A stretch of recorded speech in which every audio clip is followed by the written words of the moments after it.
So, one, thanks for everybody for joining us this afternoon. Wanted to spend some time today because we had conversation last Thursday kind of about so what are next steps? Especially, I think, for businesses who are open, for example, they have a positive COVID customer or they have a positive COVID employee, kind of what is the next step? Because I guess I'm constantly thinking from the task force perspective, what are the things that we can do to provide support or help to organizations or businesses? And so I took a few minutes this weekend and kind of just started making notes. And I'm hoping that some of you will be able to fill in some gaps that, quite honestly, even I don't know the answers to. Because if we think about that, or one of the goals of the task force was to ensure that we have a successful transition back to opening. There's going to be bumps along the road. And so how do we help people know kind of what's an appropriate reaction or response? Because I think there can be overkill, and there also can maybe people not having an appropriate response. So I didn't know first if maybe we can just spend a little time talking about kind of some of those what if situations, and in doing so, maybe we can kind of flesh out either a checklist or some sort of aid for businesses or organizations to know, so what do I do? Or what do I really need to do? What's kind of the common sense thing to do? And then also give them some guidance on maybe now you're going too far, and let's come back to common sense to ensure that we can not only keep people open, but also return people back to business as quickly and as safely as we can too. Does that kind of make sense to everybody? Yeah, and I think, Bob, you might want to expand upon what you said during the recovery task force about we do have 3 things coming our way, particularly to the Manhattan community, with some of the bases returning their military and school. You may want to touch on that just for a second to make me think about that. So we already know that we've got some transitions coming in this summer. So for the most part, the military has been on pretty much a hold of anybody moving in or off base everywhere in the country. And we know starting actually in the next 30 days, but then probably for the next 60 to 90 days after that, we will not only have a number of folks rotating off the base, and we're talking literally hundreds and thousands of people. And at the same time, you're going to see that same kind of influx. People are going to be from everywhere in the country. And so if nothing else, there'll be concern about people who might be coming from potential areas where they have lots of positives or have some sort of history around that. And those concerns may be valid or invalid. It doesn't really matter. I just think that's kind of a fact. So we've got the Fort Riley movement. We know the students will have that same kind of generation with the fall semester. And actually, Dennis, I can't even remember what the third thing was. One was.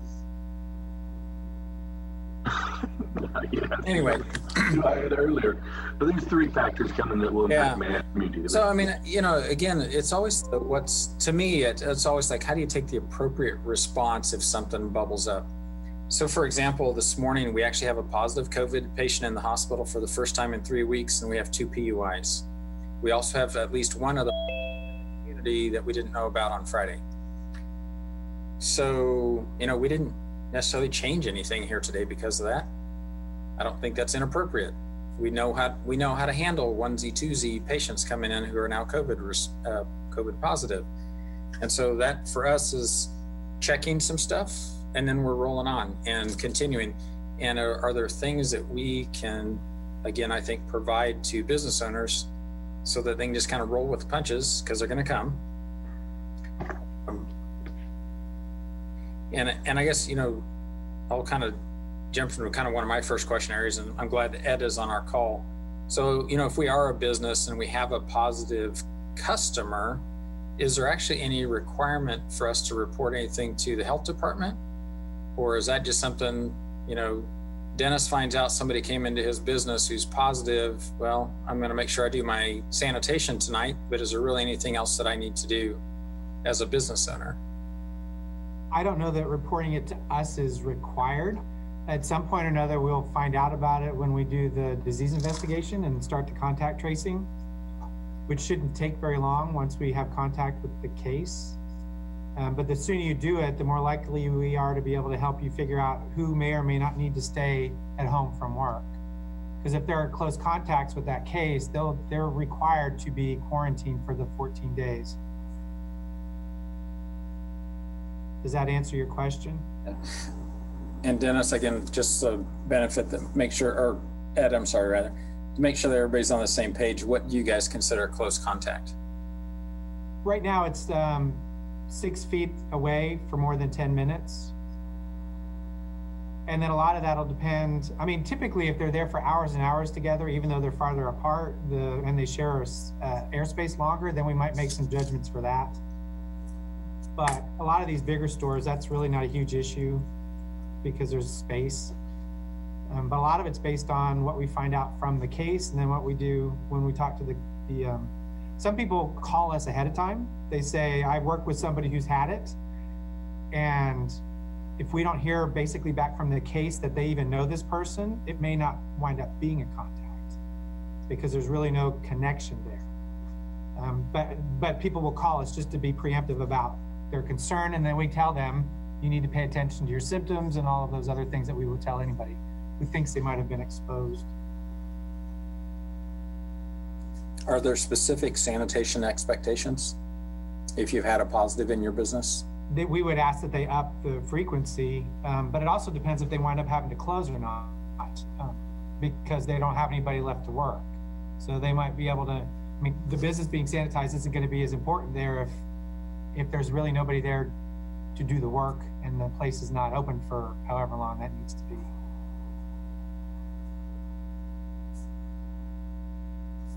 If they did have sufficient staff, though, they're able to stay open? I would think, and that would be pretty much dependent on the business, I would guess. You know, we've had owners complain that we're shutting them down just because everybody that works in the same, you know, they're all in the same space. But really, it's just a matter of the fact that they've all been exposed, and that's just the deal for now until the 14 days is up. Have places been closed? That are in I mean, the business is closed because there aren't any people left. But yes, if you do have people that can run the business, whether that's full operation or some modified operation, you can do that as long as they don't have, those individuals don't need to be quarantined because they weren't considered close contacts.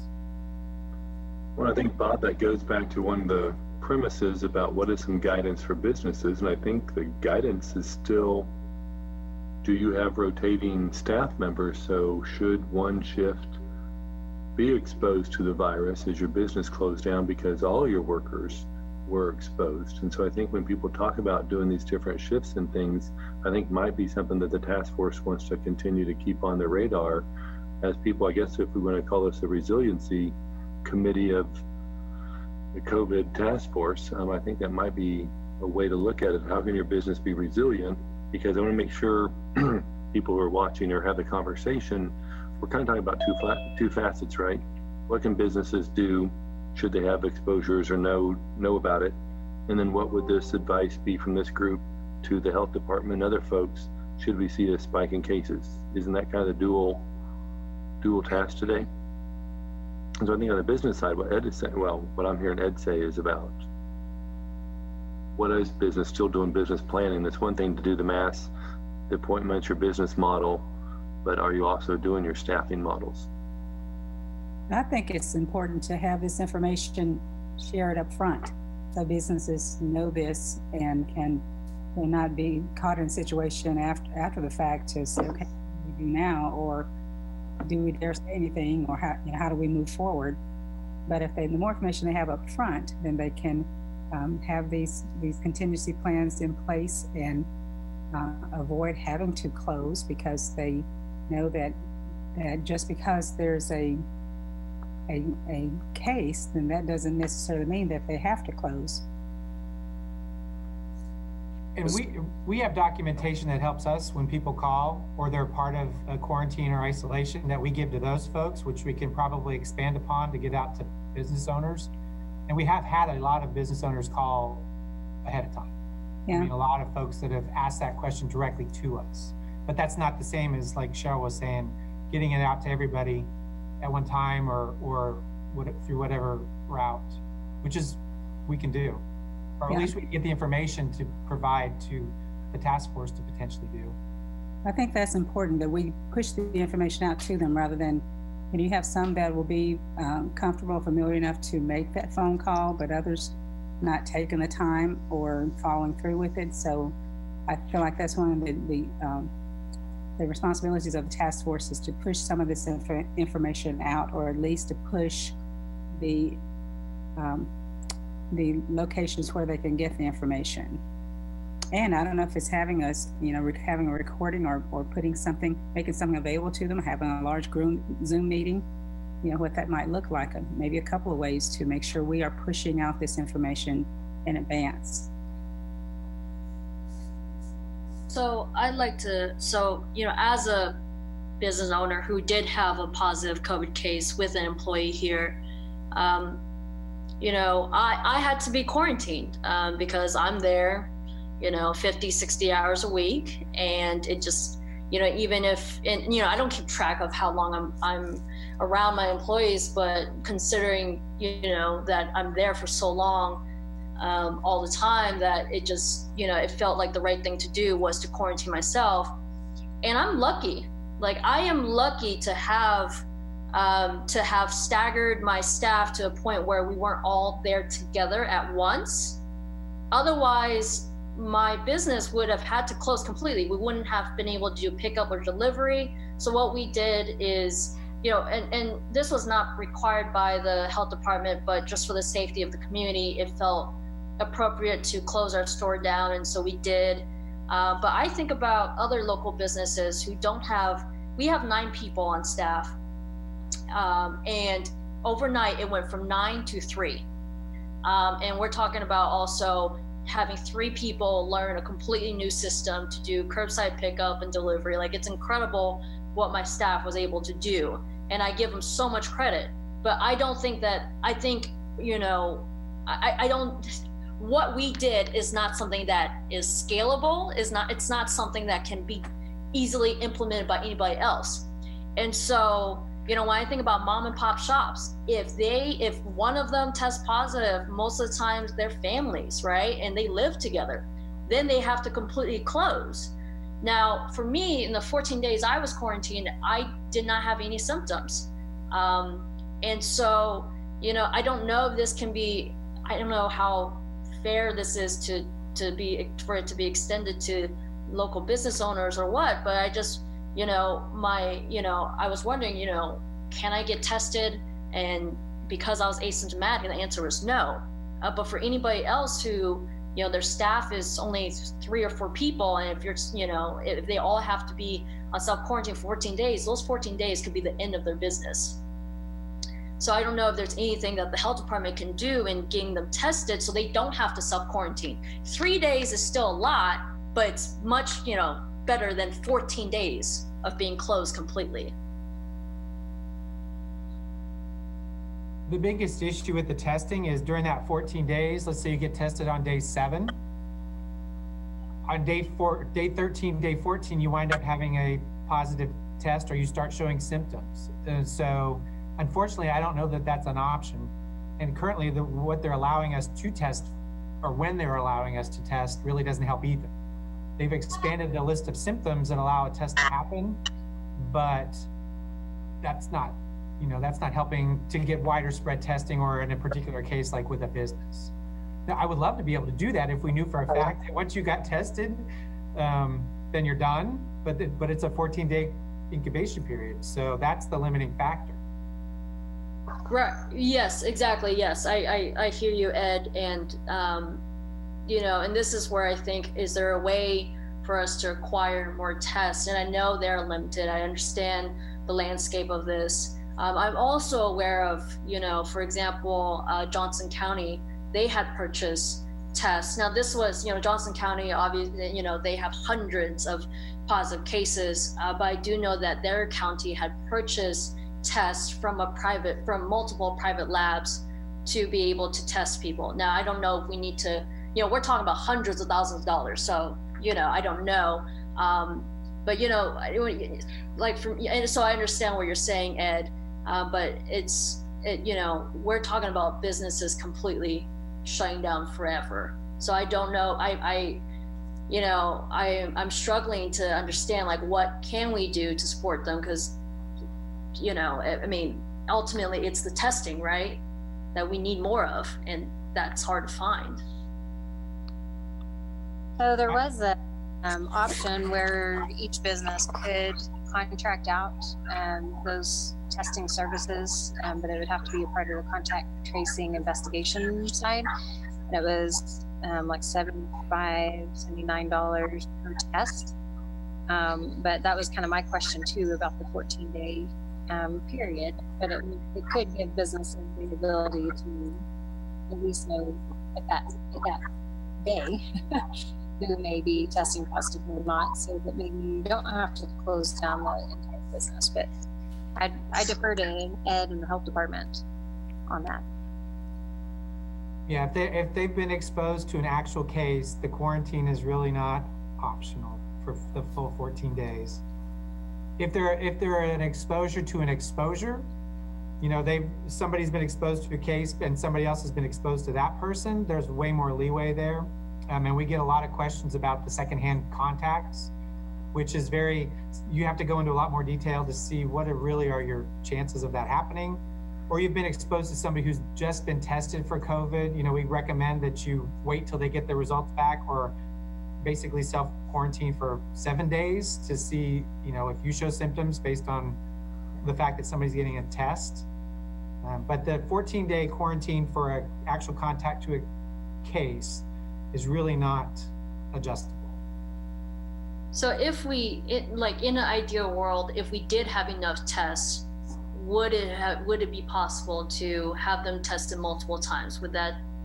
So that way they can go back to work?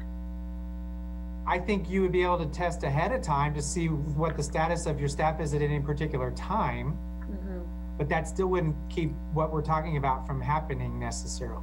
So if you did it every 2 weeks, you would probably be in a good place to catch it ahead of time.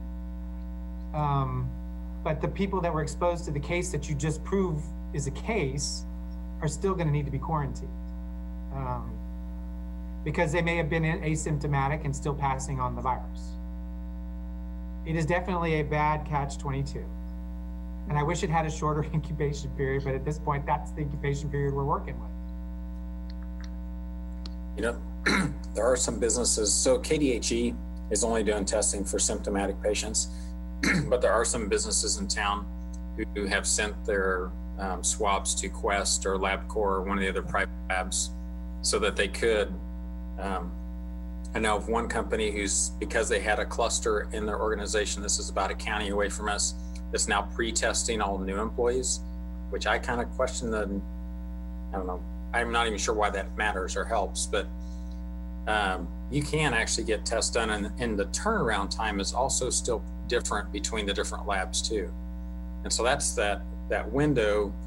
Most places you're talking at least 48 hours, if not 72, before you even get the lab results back. Well, didn't we just see in the newspaper over the weekend that K-State plans to test all their football players? So the model's out there, I guess, locally. When you have if there was a way to have businesses partner and pay for their own testing, that's who the testing would go through. VetMed, in collaboration with BRI.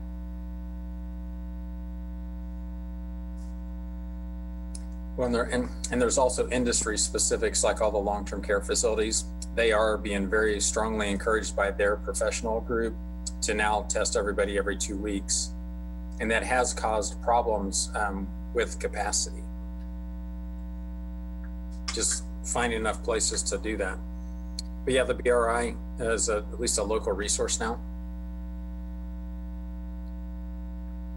Bob, and I forgot to tell you this, and the committee members, we do have a 4:15 stop today for video purposes. The other note I had to myself, So let's say you have a positive customer. What would you want to tell? What would be our guidelines or thoughts about what to tell the staff? So let's say you find out Ed calls you this evening and says, hey, by the way, you had a positive COVID patient in your business. What would you want to, or what would we suggest to people that they then communicate to their staff? I think it would depend on the business and how long the customer lingered and what time frame that was. So you would be able to look back at your schedule to see who was working at that time. Maybe if they remember somebody who might have been showing symptoms during that time frame. I think if you have peripheral contact with some folks, that you're just checking them out, or you stood your 6 feet away from them while they asked for help in the clothing department, whatever it is, that it's not as imperative that they quarantine, because we may determine that they're not cases. And that'll come back to our conversations with them as part of the contact tracing. We don't try to find people that are, we don't try to make people contacts. We try to find out if they are contacts. It's a matter of the questions that we ask, the information that the case gave us, and what we're hearing from the people when they answer the questions. So at that point, it would all depend. But if there's not a lot of actual individual contact with somebody, or somebody wasn't working a shift where that client came in, those people would probably not be contacts. I'm just saying, though, as a business owner, what would we want, or what would we suggest for people? What would they want to communicate to the rest of their staff? Part of this is just about alleviating anxiety and that push to keep open. Well, the other option is to tell them if they have not been contacted by the health department as a potential contact, then their exposure risk is very small. But they can feel free to call the health department if they have questions. I really, other than trying to narrow down who the potential contacts are, it's kind of, for the rest of the staff, it's kind of, yes, it happened, but you're not really, shouldn't really be too concerned about it unless you have somebody who's wants zero risk, and then that becomes problematic anyway, no matter what we do. So. Are there other things that we would suggest for the employer if you've had a positive COVID? Are we ready to move on? For us, we were already doing this, but I wonder if there is a positive COVID case, if it's customer or employee, regardless of which one, would it be appropriate to recommend that the employees who worked when that case was there to then wear masks at work? Because even though the exposure may be minimal, the exposure could still be there. And I'm saying this as a recommendation. I'm not saying it needs to be required, but especially for, thinking about our restaurants and, smaller businesses where there's not a lot of space, like the Targets, Walmarts of the world, that close, sometimes it's hard to have 6 feet of distance. And so within, recommending wearing masks, would that help? Because I know that would at least, I do feel that because for us, even though we were requiring face masks, our employees, after we had that positive case, were still very concerned of getting exposed. And so we bought face shields just to add another layer of protection and to, alleviate some of that stress that they were feeling. I think if it were an employee that was potentially exposed, that having them wear face masks to protect their customers would be a good recommendation. I don't think that having them wear it for them to think that they might be protected wouldn't, but and you know how all that works. But I do think it's a good recommendation, especially since if they're asymptomatic and they actually might have been exposed and they don't know it yet, then if they get caught off guard with some symptoms that could be sent out through through their mouth and nose, then having that on during their work hours would be helpful to the customers and the other coworkers.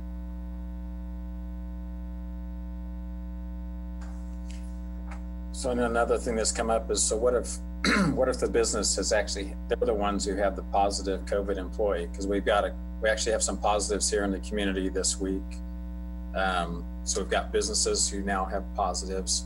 What would be feedback or thoughts on what they might want to do, need to do? How can we be helpful for them? Because again, I don't know that any of them need to close, but what can they do if they have a positive employee?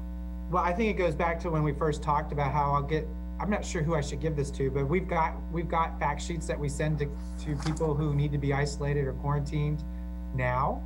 Dennis, you want me to send it to you? Okay, or Dennis Marstel. I can send what we've got. Other than that, until we get the news out across the board, really what they're going to find out is when we do the contact tracing and the initial case investigation, that's for now, until we do preemptive education. That's how they would know more.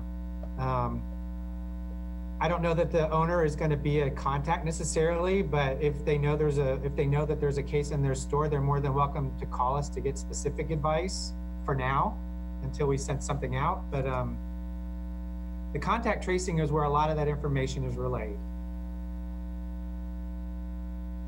What if I'm the business owner? What will get communicated about my business if it's an employee?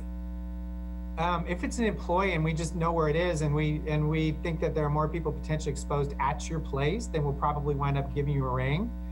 Otherwise, if the case says, oh, I was only at work that day for 2 hours because I was sick, and these are the only 2 people that I was around, then it's not as imperative that we do anything with the owner about that. I don't know that automatically we let the owner know. I don't know the details of some of the cases that they've looked at. So I can check. Like I said, though, if we're going to give a process to all the business owners ahead of time, we can clarify all those questions that you just asked in that process, I think. Does that make sense? That we cover all those bases from both sides, customer and employee? You know, I would just, if it's my business, I would want to know if I'm going to end up on the front page of the Mercury. As having, not from us. Well, no, I'm just saying though, that's, again, it's how do you build confidence that it's safe to come to somewhere to get services or what have you? How do we help the business owners kind of prepare for that? Yeah, I think a lot of the confidence is going to be if it's a majority of your staff that were exposed, or all of them even, that you did close, and then kind of use that 2 weeks to get ready to reopen. I don't know how building consumer confidence is going to work out for some of these places if they're not completely closed. Unless somebody tells the public, it's really going to be difficult to know that the public even knows. So for the customer, that they would be identified through the contact tracing. Is that how I would know that I've been exposed as a customer? We haven't had to do that yet, but if let's say we're a hepatitis A outbreak and you're a restaurant, and we know when the person with hepatitis A was working and exposed everybody, we would, if it were a big enough thing, we would say, okay, if you ate at this restaurant from this date to this date or this time to this time, you need to come in to get whatever it's called, the immunoglobulin for hepatitis A, because that might keep you from getting the disease. With this disease, there is no vaccine, there is no treatment. So a lot of it's just generalized warnings and generalized, you need to be paying attention to what's going on with your symptomology and whatnot. If we had enough contacts at a case, then we would probably announce the store, or at least try to figure out a way to get to people that might have been there. But because there is no way to fix it, it's a whole new deal with this thing. It's not one of those diseases where we can say, you were here, come and get something to take care of that. Mm-hmm. So we still are kind of thinking that through, I believe. That's interesting. Yeah, it's when there's nothing to help other than distancing and wearing masks and whatnot, it's a very difficult thing to manage. And I think a lot of people have done a lot of good work. But if let's say we had we had the Lake of the Ozarks and we were all there together, once it starts getting to that kind of level, we just say, hey, you know what, if you're out and about in this town on this date, you need to be paying attention to your symptoms for the next 2 weeks, because there's a fair to middling chance that you were exposed.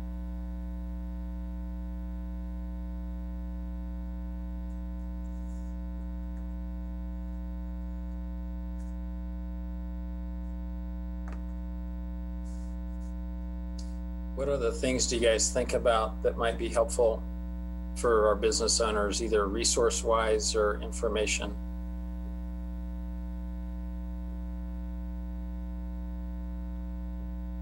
So Ed, correct me if I'm wrong on this. I saw this on the other local health orders. So it states that that if a business is exposed to COVID, that the health department will take it case by case and decide whether or not that business needs to close based on the safety measures they implemented.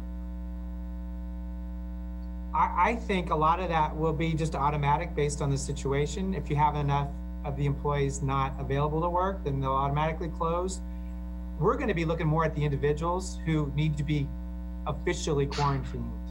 And okay. if the end result is a closure, then that's what it is. If there's recalcitrance, or if there's, it's like this, I'm not going to close, you can't make me, then that's where the health officer could step in and do something more active. I don't know that we've had to worry about that. I think the people that needed to be quarantined have been, and it's not been a huge issue. So it's less, so it's not based on their safety measures, but rather the individual and their exposure to other people which I guess then would, the individual that is tested positive and their contact with other people.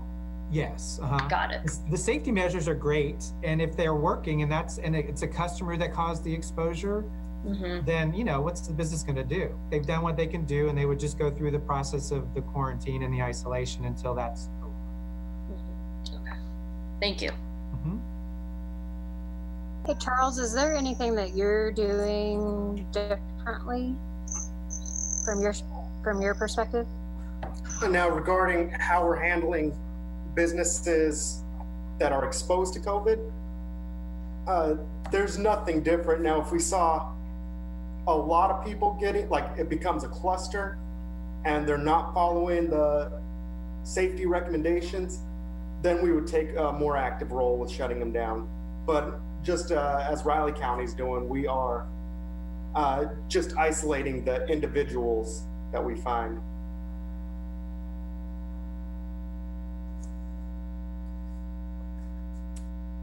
It's like Dennis Cook or Cheryl. I mean, what are you guys hearing from other business owners? What sorts of questions, or are there things that we could get prepared for them that would help them if they get into this situation?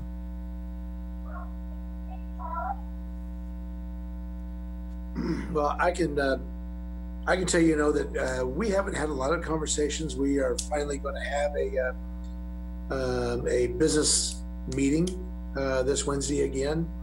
And but these are things we're going to be talking about is how's everybody doing so far?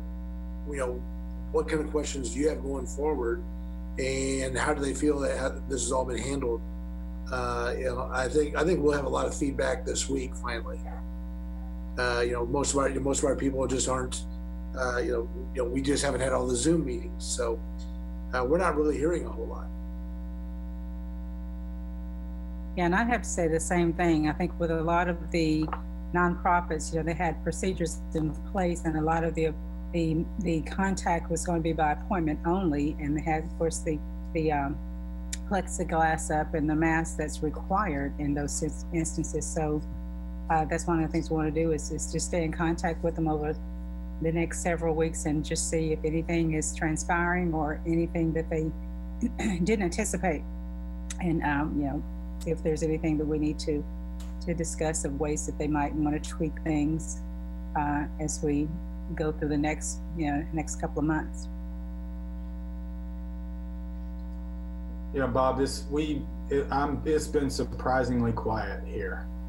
So we're still giving away pretty good amount of masks that have been donated, and but other than that, it just we get questions in regards to specifics on the rulings, but not hypotheticals or what I do if this happens or if this happens. I think people are just getting used to it again. I was surprised in going out over the weekend that even though the ruling had been expanded and a lot more activity was allowed, there were still a lot of people that were still operating under the old executive order. So that was a little surprising to me, but I think that's good.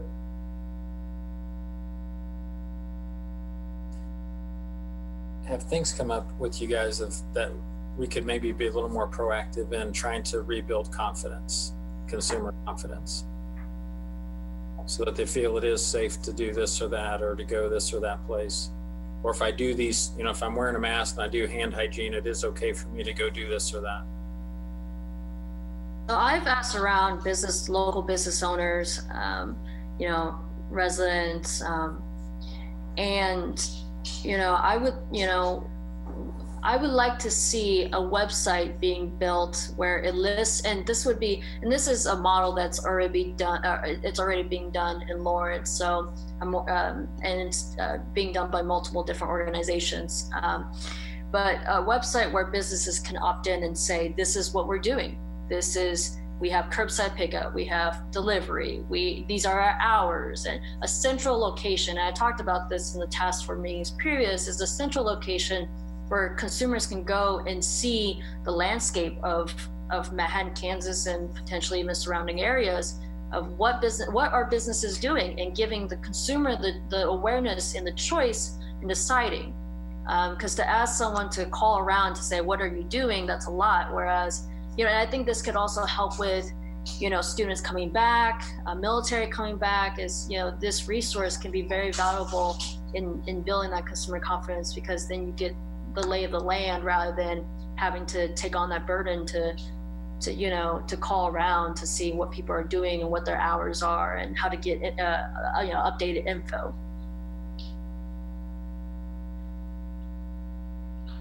I know both Aggieville and downtown have got their own websites, and they're already currently doing that.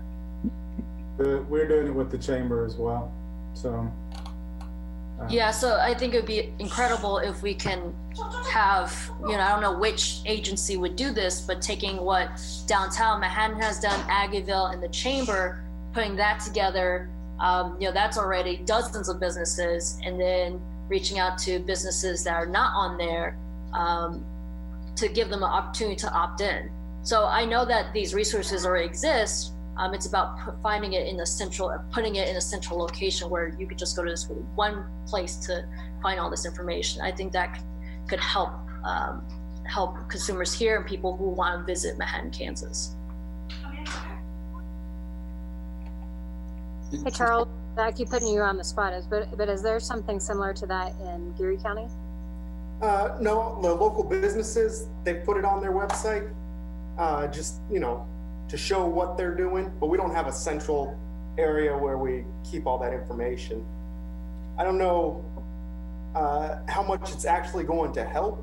I mean, I think it's a great idea, but I don't think in Junction, where people go onto the website and say, "Oh, I'm going to go to Walmart today and see what they're doing," or "I'm going to go to the flower shop that has like enough space for 5 people." They just pop in and hope for the best. I think that's, I would agree with that when it comes to someone, around my age who's not part of the vulnerable population. But for anybody who has underlying conditions or, are in that age demographic that could have extreme, fatal consequences of getting COVID, I think this type of resource would help them in deciding where do they want to spend time with their grandkids, where can I go safely. Yeah, I think it's useful. Mm-hmm. It's just we don't have the same type of businesses as Riley County. Absolutely. So all along the time we've talked about our central locations for people to seek out information, whether it's the chamber or Region Reimagine or the health department. So that might be, if areas are already collecting this information, maybe there's an easy way to just make sure that all bridges together.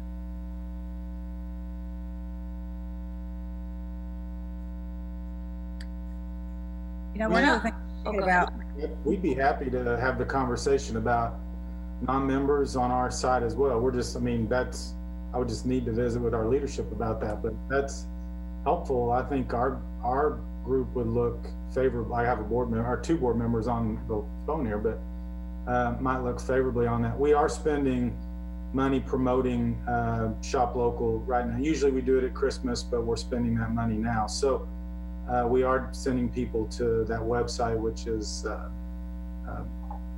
well, let me see. Let's then think it's Manhattan 24/7. Mm-hmm. Do you know, are people actually looking like at the Aggieville site or the Chamber site? Do we know if people are even accessing it?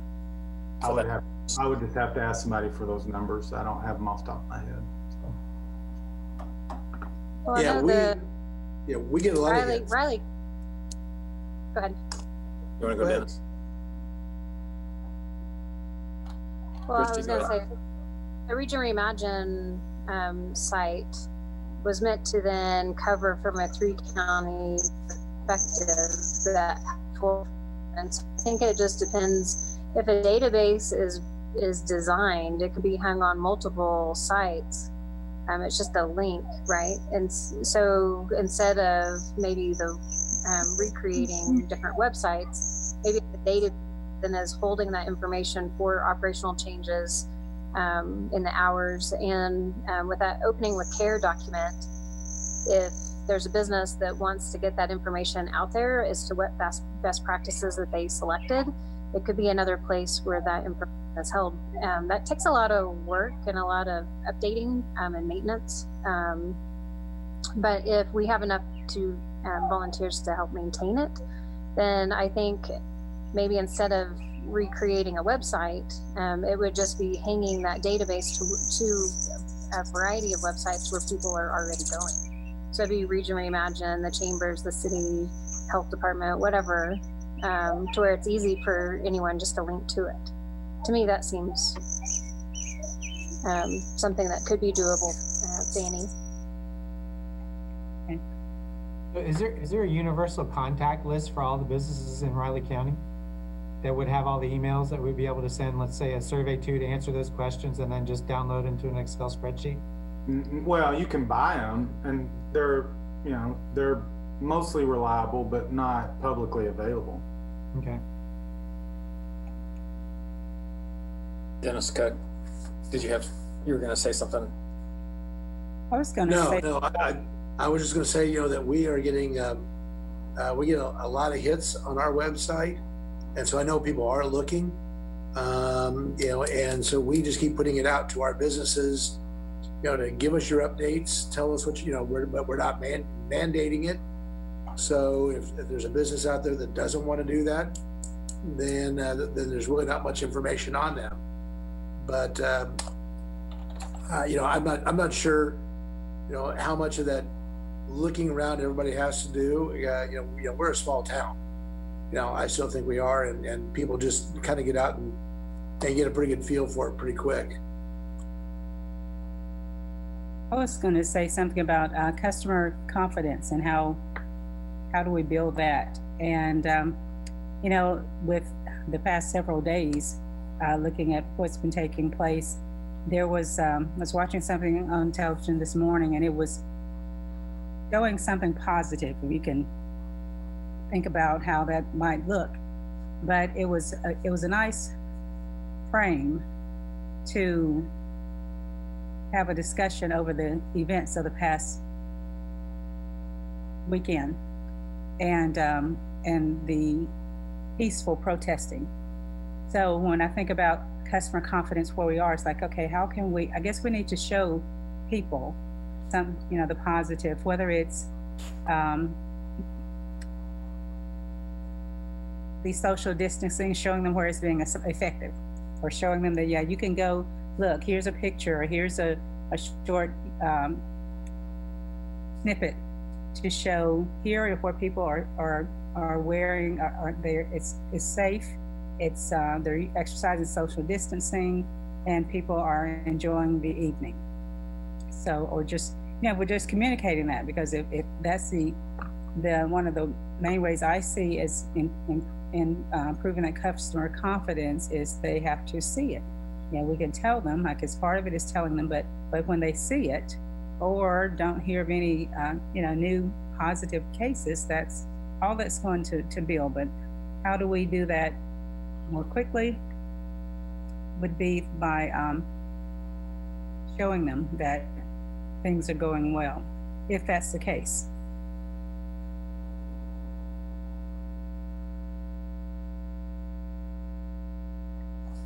So Cheryl, are you thinking like another like video series kind of thing to highlight certain businesses to say, this is what's happening all around? Something. Yep.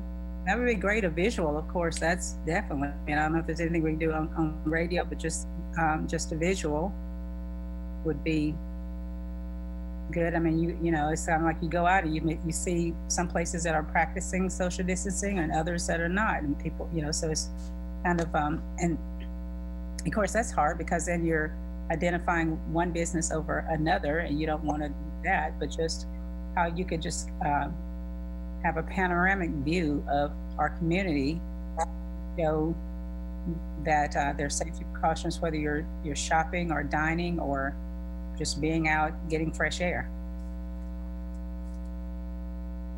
I really like that idea, Cheryl, and I think a visual is really important.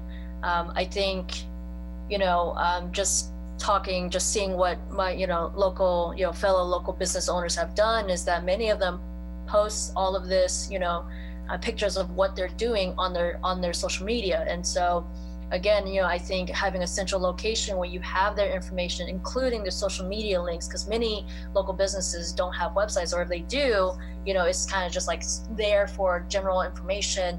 But really, all that information is updated on their social media. And so, I think it'd be hard for a website to have every single business, their Facebook feed on there, right? But I definitely think that, a panoramic view, as you said, Cheryl, I think that's really important. And this is also an opportunity for people to discover other businesses in Manhattan. I mean, Manhattan, Kansas is small, but we're a very vibrant, robust community of so many different businesses. And it's incredible to see what has been here. And, and there are businesses that I didn't know existed until this pandemic. And so I think that, and so I think building this website, I think it also has longevity to it. I don't think it's just a pandemic resource. I think this can really help Manhattan, Kansas grow moving forward. So is there any way for this task force, I like that what you said, Fanny, is there any way for this task force to just have a PSA? I mean, I see so many now on television that are just words or just pictures, and very few, just very few pictures, and just 30 seconds, and just flashes across the screen, just to say, see, look at us now, or this is Manhattan reopening, or whatever we want to call it, just something, just a few words, or the region, excuse me, this is the Flint Hills, or however we want to phrase that, so that it's inclusive, but so that we are saying, we're back, we're open, come see us. We're practicing safety, social distancing. We'd love to see you. I don't know if if that's something that the mayor would be in agreement to, or if we have that with our CVB or chamber partners. Hey, I did have a question, and I'm sorry I was late, so you guys might have answered it already. Do we have, for this task force, set goals? Like, I just want to know what the goal is, just to improve the businesses, or to, help them through just the pandemic. I want to know what we're supposed to be doing. So the initial charge to the group was really the successful transition back to operations. I don't know that it was ever contemplated that we would be as a task force for some huge extended period of time. I think it was more how do we get people back, reopen, rebuild confidence, get things going again. And then I do think a piece of this, we're kind of playing it by ear to actually see what does happen. Okay. I just want to know how wild the goals would be if, you know, we're trying to get businesses back on their feet after getting hit with this pandemic. But you guys answered it right there. Jason, would you add anything to my Cliff Note version? No, I mean, I think that's what we've struggled with all along is it a short term or is it longer term? And I think if you asked each of our members, they would have a different thought. So I think we don't know. We hope. Because going back right to now, go ahead.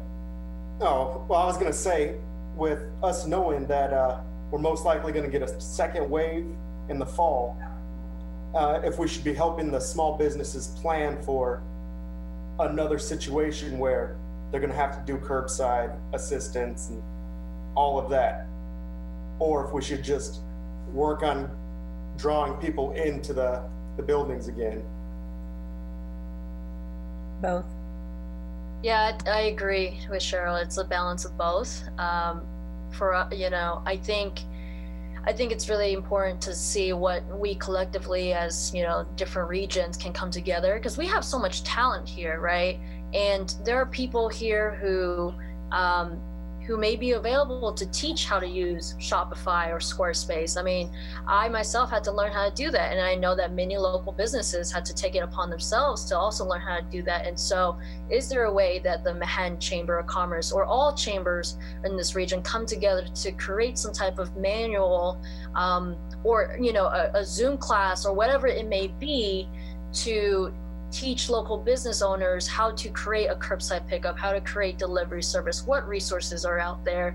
Because there was so much that in those 3 weeks, those 3 weeks of learning how to do curbside pickup delivery, I'm pretty sure that took years out of my life. It was just so much to take on, but it's a necessity, right? As Cheryl said, like, we don't know how long this is here. We have no idea, but we definitely need to prepare our small businesses for that. And I agree that one way to do that is to teach them how to move their storefront in their restaurant, into a digital storefront, if that, and again, and I think teaching them this now doesn't mean it's just for the pandemic. I think this is another source of revenue for them in the future as well. Our consumer behavior continues to change. So I think, we're really building our businesses for success here by doing this. So I think any ideas like that, we would be happy, the chamber would be happy to sponsor any of that. I think we're looking for those kind of ideas to move forward with. When this happened the last time, we set up the sites about here's who's doing takeout, here's who's doing delivery. We did it with our members, but I think we could expand that out, especially if it happens again, because I think a lot of the resources that were available this time will probably not be quite as available the next time. So, anything like that, we're happy to do. We can partner with Wamego and JC Chambers. There's whatever you all think is important. We're happy to do it. We do have a campaign right now. I can visit with our team about shifting that campaign from shop. I think if you've seen hashtag Think MHK, that's our campaign. From go in to go shopping to look things are great now and look at everything that's going on. There's a lot of things we can do in that space. So ideas are awesome. We love them. And I think it's really important right now during this pandemic that we be inclusive of those individuals that might not be a part of the chamber, because this is big. This is Manhattan or the area, the Flint Hills region. So, we don't want to leave anyone out. And I know that's not what we're saying, but just when we say that we included things for our chamber members. So there's a population that's not that I think many of us on the task force are trying to make sure we're reaching everyone. So that even if you're not a chamber member, then you are aware of these resources and you know that the community is here to help those help all those businesses be successful, recover, and be prepared in the event that we have to take a step back and get through another spike. So Cheryl, I think the way that I kind of look at it is it's going to take all of us to do as much as we can and to push all that out. And so kind of the way I look at it is each chamber, like if we can come up with something consistent and each chamber is taking that on, Flint Hills Regional Council in my future role could help coordinate pieces of that and just try to get the information out as far and wide as possible, but with everyone, each chamber kind of doing their part. And I think that's where we need to head. And then it's available truly to everyone. So I'm happy to help in my future role and we've done a lot during this period. Like we had the sessions on reopening salons that we just opened up to everybody. Our ED team has been working, helping fund anybody that needed funding.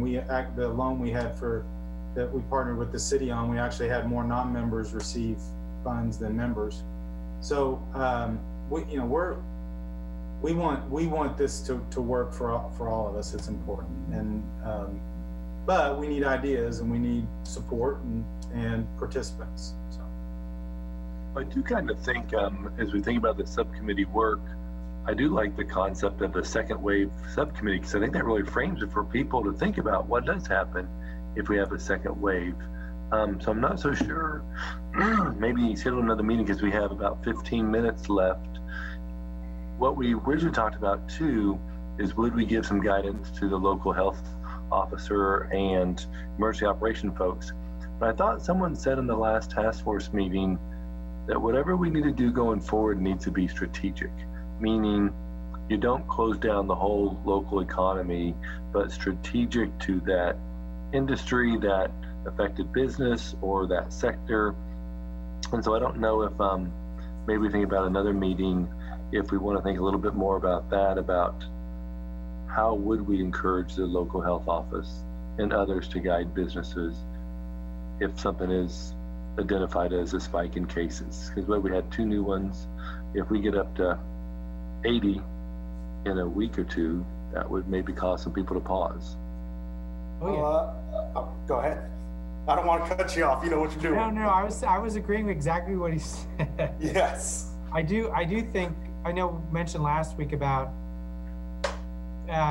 getting whatever we're thinking also not just to local authorities, but up to the governor's office, because we can have all the local plans we want, but if they do a blanket statement, then that's not going to help us at all. And I don't know, I'm guessing they've learned some things based on the last 3 months, but I don't know what those things are. And I definitely would like to be able to do whatever we're going to do at the local level more so than at the state level, if we can. No, I agree with that. If you want, I can put together some of the best practices, not just for this pandemic, but of reopening, the way they handled other pandemics around the world for the different waves that came through. It's pretty interesting, and get it back to the group and everyone can review it and come up with some ideas. And I can be the conduit for that. If you have some information, particularly Charles, you can send it to me and then I can be the conduit for the group. But you're right, Ed, about your last comments from last meeting about how do we connect with the state. And so I'll work on making that contact as well and see if we can get some direct thoughts from the state about a second wave. Thoughts? And I actually thought this group was the second wave group anyway. I did too. It is. We hadn't said that formally. We didn't really have a name for the group, but I do think that that's where we need to spend a bit more time. I think one of the biggest frustrations I heard, and Gina brought it up the other day too, it's the idea of some businesses were allowed to stay open because they were so-called essential, but they also were selling non-essential items, and businesses that were selling the same non-essential items were not allowed to even sell them curbside. And it's just, I mean, there's just got to be a better way. There has to be a better way. And you know, and I don't think taping off the non-essential items in Walmart or wherever is that right way either. I think that there ought to be a way that, I always use them because they're great, and I've shopped there a lot, but the Manhattan Running Company should be able to sell shoes if Walmart and Academy and, are allowed to sell shoes.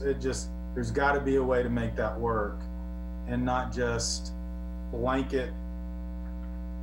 And I think that's what our biggest concern is. I think that's what Gina expressed her biggest concern was. Now, Dennis's is probably a little different, but that's because most of his, a lot of his are restaurants, and there's got to be a way to be able to social distance and be safe for there too. And I get it was new and we didn't know what was going on, and I'm not being critical. I just am saying, if we do this going forward, let's try to be thoughtful about how to accommodate small businesses as much as allowing the bigger businesses to remain operational. So it's like somebody said, can I sell my product if I go to in one of the aisles at Home Depot and sell my product? And it's kind of joking, but then at the same time it feels kind of true. So, and that wasn't a local decision. We get that. That was done actually across the country. It wasn't unique to Kansas. But let's be leaders in figuring out how to keep small businesses open in this region. So we need them.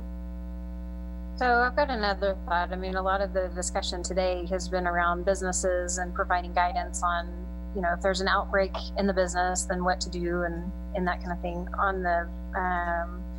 There's a document that's called Guidance for Businesses and Employers to Plan for COVID-19 out there. And it seems like we as a task force could encourage each business individually to come up with what their plan is. And then if they have done that, then that is yet another resource that we're able to post out there that would not only build consumer confidence, but if there's a second wave, be able to have at least some documentation in hand so that they're prepared and know what they're going to do when that instance occurs. We can't probably require them to do that, but if we highly encourage them to put together their own plan using that set of guidance, then at least they're thinking through and prepping between now and the fall. Just my thought. Is that something that you could add to that checklist that's part of the Opening with Care? Well, it's on the Region Reimagine website under the business reopening resources. It's right under the where I put the Opening with Care document. It's right underneath that. Yeah, but that might be one thing on the checklist that you could say, well, we've made a plan based on that document. Oh, I see. Just like a check mark box. Right. That makes sense. It would be a good thing for people to read. And the other thing that does is it keeps people from asking so many questions. Not that we don't want to answer them, but as the hotline guy, there's so many questions that everybody has seen already, and everybody can tell me the answer to if I went into a room full of people, but we get them from other people anyway. So whatever we can do to get folks to educate themselves would be helpful. And was that sort of conversation held during the time that funding was given to the businesses, Jason, that they've reached out to the chamber or the Manhattan Fund? Repeat the first part of that. I'm sorry. Was that sort of conversation held as far as what's your plan, what's your backup plan? As far as. No, I mean these literally were people who didn't know that they were going to be open, and so our two conversations were, how do we get you through these next week or two and be able to stay open, and how do we get you connected to longer-term financing so you can stay open till you reopen. We've called them when we've had educational events and those kind of things and said, you might want to participate in this, you might want, especially if it pertained to their industry. But we certainly can reach out again. But our goal, as I have said 100 times, was triage. Right. Just to make sure that they had the money to make it through. And so I think that's a great idea to look at that list and reach out to those folks too. Yeah, I agree. Thanks. So So on the opening with care document, I was kind of remembering it was in there. I don't have a link to that other document in there, but under the hygiene and wellness, on, I think probably like it's right after, it's the first page after the sign. It does say have a plan for action regarding COVID-19 positive cases. So it's actually already on there. It's just not linking to that other document. So we could link it. That'd be great. Are there things like the Zoom class that I think Fanny had mentioned that would just be helpful, kind of in the nuts and bolts of this is how I have to shift, or if I have to pivot my business for another 2 months this fall, here's, you know, the how-to do that, or a class on how to get a little more adept at that. Are there other things like that that we should try to get scheduled?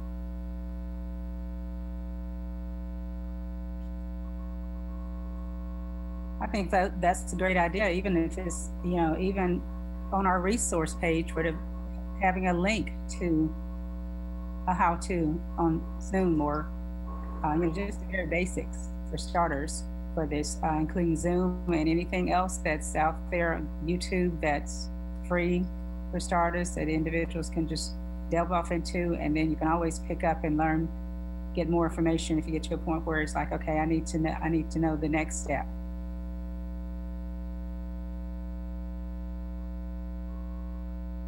Yeah, I like that idea too.